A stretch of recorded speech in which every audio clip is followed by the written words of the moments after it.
அதன் பிறகு இப்படி அடையாளத்தை களவாடுவார்கள். ஓகே, பதில வாங்கலாம். திரு புரட்சி கவிதாசன், தமிழ்நாடு அரசோட அதிகாரப்பூர்வ படத்தை பயன்படுத்தாமல் வேறொரு படத்தை ஆளுநர் பயன்படுத்துறது எதனால்?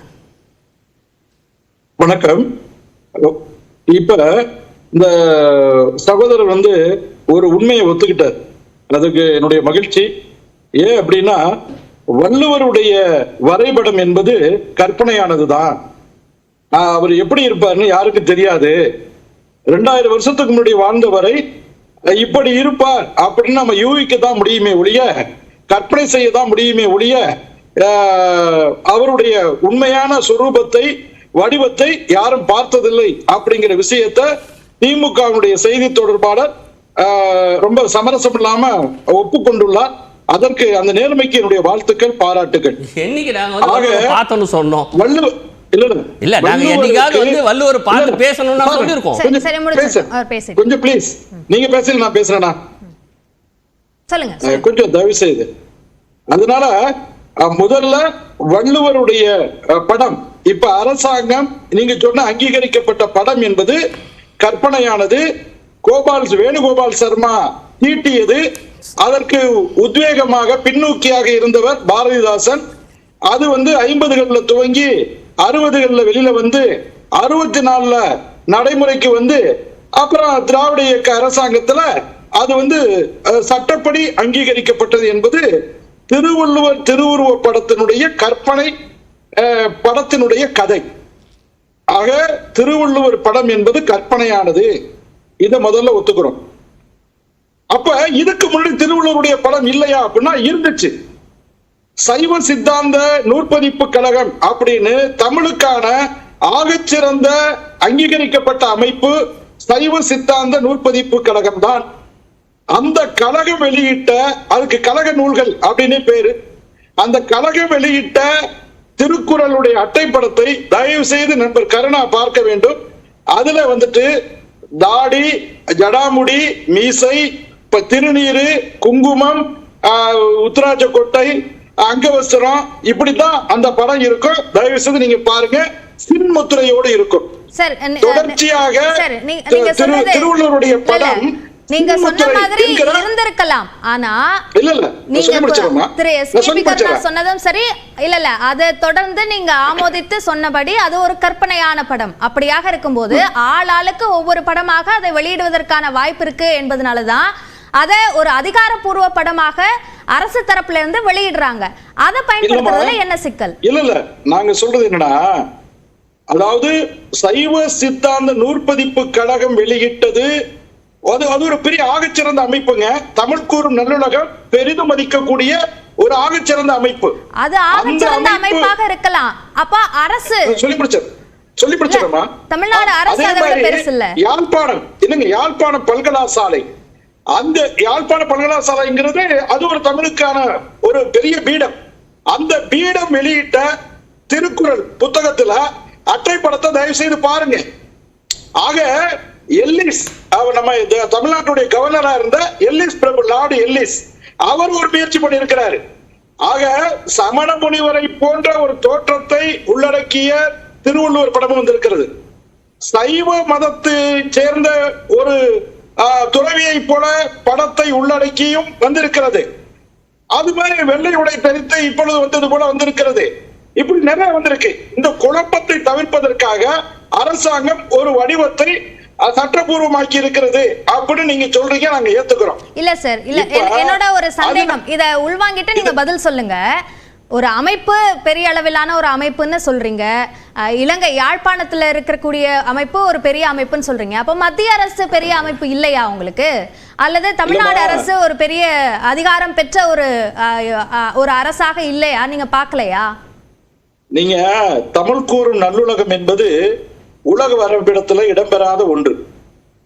அது உலகம் முழுவதும் பறந்து விரிந்து கிடக்கக்கூடிய தமிழர்களை உள்ளடக்கிய உலகம்.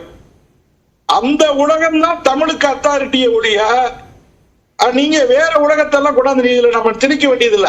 இந்திய அரசோ தமிழ்நாடு அரசோ இல்ல, அப்படிதானே? ஆமா, தமிழ் கூறும் நல்லுலகம் என்பது அது ஒரு அறிவுலகம். அது மானுட பாடிய மாபெரும் உலகம். அறிவை விரிவிசை அகலமாக்கு விசால பார்வையால் விழுங்கு மக்களை அணிந்துகொள், மானுட சமுத்திரம் நான் என்று கூவு என்று கர்ஜித்த கூட்டம். அந்த தமிழர் கூட்டம் என்பது அது ஒரு அறிவு சார்ந்த உலகம். சார், நமக்கு வசதியா இருக்குன்றதுக்காக எல்லாத்தையும் மாற்றிட்டு இருக்க முடியாது இல்ல சார். தமிழ்நாடு அரசுக்கு கீழே இருக்கக்கூடிய ஒரு பதிப்பகம் தமிழ்நாடு அரசை விட இந்திய அரசை விட பெருசு அப்படின்னு சொல்றது எந்த வகையில ஏத்துக்க முடியும்? இல்லங்க, நீங்க ஒரு படத்தை உருவாக்குவதற்கு முன்னாடி அவர் சைவ முடிவா ஹலோ அவர் சைவ முனிவரா, சமண முனிவரா, அல்லது வேறு மதமற்றவரா அப்படிங்கிறதெல்லாம் பற்றி என்ன ஆய்வு வச்சுக்க? என்ன அதுக்கு அளவுகோல்? What are the measurements? நான் கேட்கிறேன், எந்த அளவுகோலின் அடிப்படையில வள்ளுவருக்கு படம் வரைவதற்கு உங்களுக்கு யார் அதிகாரம் கொடுத்தது? யார் அதிகாரம் கொடுத்தது? இப்ப சைவ புலவனை நீங்க திருடினீங்களா? தமிழ் புலவனை நீங்க திருடினீங்களா? நீங்க சொல்ற இந்த சிக்கலுக்குள்ளெல்லாம் திரு அண்ணாமலை போகட்டும், திரு எச் ராஜா போகட்டும், ஆளுநர் ஏன் சார் போறாரு? நான் அதுதான்மா.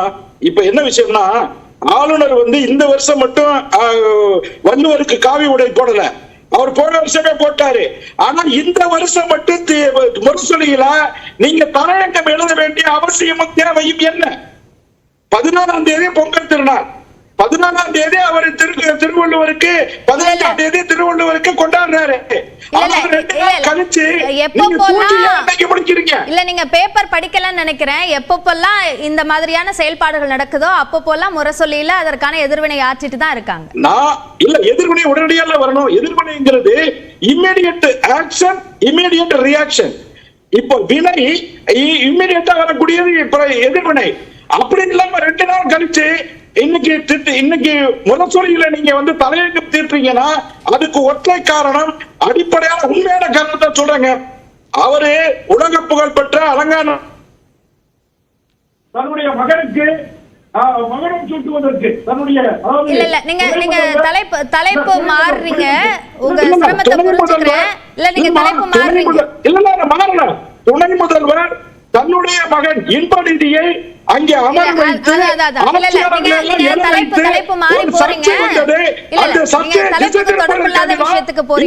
இன்னைக்கு நீங்க முரசொலியை பற்றி, அதாவது ஆளுநர் வண்ணத்தீட்டியை பற்றி இன்னைக்கு முரசொலி எழுதுவதற்கு காரணம் அதுதான். ஏன்னா நீங்க சொன்ன சட்டத்துல திருக்குறளுடைய சொல்லி பிடிச்சிடறேன். அதாவது திருவள்ளுவருடைய சட்டப்பூர்வமான உருவம் இதுதான் என்பதுல எந்த மாற்றமும் இல்லை. ஆனா அதற்கு ட்ரெஸ் கோட் போட்டீங்களா? வேற என்ன? அதுக்கு அரசு அங்கீகாரம் பெற்ற படம்னா வேற என்ன பொருள்? அதுக்கு ட்ரெஸ் கோட் இருக்கா? உங்க இணைப்புல பிரச்சனை இருக்கு திரு புரட்சி கவிதாசன். நாம தொடர்ந்து பேசலாம். முதற்கட்ட பார்வையை எடுத்துக்கிறேன். திரு பாலச்சந்திரன், இப்போ ஆரம்பத்துல வள்ளுவரோட படங்கள் காவி நிறத்துல இருந்தது, அதற்கு பிறகுதான் வெள்ளுடையாக மாற்றப்பட்டது அப்படின்ற வாதம் சரியா? எனக்கு தெரிஞ்ச அப்படின்னா சைவ சித்தாந்த நூற்பதிப்பு கழகத்துடைய வள்ளுவர் உருவத்தை சொன்னாங்க. சைவ சித்தாந்த நூற்பதிப்பு கழகம் சைவ சமயத்தை சேர்ந்தவங்க. வள்ளுவர் சைவ சமயத்தை சேர்ந்தவர் காட்டுறதுல எந்த விதமான அதிசயமும் இல்லை. முக்கியமான விஷயம் என்னன்னா, ராஜ்பவன் கவர்னர் என்ற ராஜ்பவன் அது தமிழ்நாடு கவர்மெண்டுடைய ப்ராப்பர்ட்டி தான். அது கவர்னருடைய சொந்த ப்ராப்பர்ட்டி கிடையாது. இது ரொம்ப முக்கியமான விஷயம். அவர் சம்பளம் வாங்குறது கவர்மெண்ட்ல இருந்தா சம்பளம் வாங்க, தமிழ்நாடு கவர்மெண்ட்ல சம்பளம் வாங்க. அவருடைய மெயின்டெனன்ஸ் எல்லாம் தமிழ்நாடு கவர்மெண்ட் கொடுக்குறாங்க. தமிழ்நாடு அரசு அங்கீகரிக்கப்பட்டதாக ஒரு திருவள்ளுவர், ஏன்னா இப்படி திருவள்ளுவர் இருந்தான்னு சொல்லி யாருக்கும் தெரியாதுங்கிற உண்மைதான். எலியட் வரைஞ்சது ஐராவத மகாதேவன் தன்னுடைய புத்தகத்துல அந்த இதை போட்டிருந்த 2 தங்க நாணயங்கள் எலியட் வள்ளுவர் ஆனர் பண்ற விதமா 4 தங்க நாணயங்கள் வெளியிட்டாரு. அதுல 2 இடம் மியூசியம் இருக்கு, 2 கல்கட்டா மியூசியத்துல ட்ரேஸ் பண்ண முடியல எங்க இருக்குன்னு. ஆனா அதை ஐராவத மகாதேவன் அந்த காலத்திலேயே போட்டோ எடுத்து போட்டிருந்தனால நமக்கு தெரியுது. தாடி மீசை எதுவும் இல்லாம ஒரு ரொம்ப இளமையான ஒரு சமணத்துறை போல அவர் காட்சி அளிக்கிறார். இதெல்லாம் இருந்தது. ஒவ்வொருத்தரும் ஒவ்வொரு மாதிரி வள்ளுவர் உருவச்சாங்க. இப்போ அரசு அங்கீகரிச்சிருக்கு, இப்படித்தான் வள்ளுவர் நாம் பார்க்க வேண்டும். ஏன்னா வள்ளுவருக்கு ஏன் வெள்ளுடை கொடுத்தாங்க அப்படின்னா அதுக்கு என்ன